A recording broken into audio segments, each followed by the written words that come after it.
Computer Science Videos here today to show you guys in this tutorial how to use Microsoft Planner for Office 365 on a Mac computer. Tutorial 4, delete a task. Without further ado, let us start the video. So in this tutorial, you need to have access to a Mac computer, have access to an account for Microsoft Office 365. Now this can be for White School of Business. We can now start this tutorial. Let's now go down to the dock. Go to Launchpad, go to the web browser, which is Google Chrome in this case. Now go to office.com. Make sure you are signed into the account. Go to the left-hand side navigation menu, click on Applications, go to All Applications, scroll to the bottom of the screen to explore all the applications. Now go to Planner. Let's just wait for that to load. Click on the plan.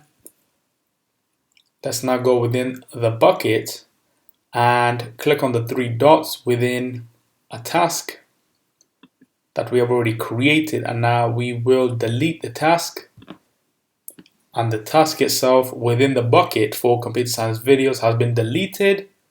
We can re-add the task by clicking on Add Task and then entering the task name, set a due date, and then assign it to the worker. So we can now quit Google Chrome.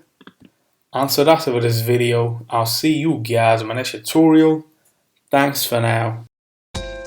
Thank you for making it towards the end of the video. Be sure to subscribe to my channel, Computer Science Videos. Be sure to check out the previous video on screen now, or you can ideally click on the playlist and watch all the journey for Computer Science Videos from the start until now.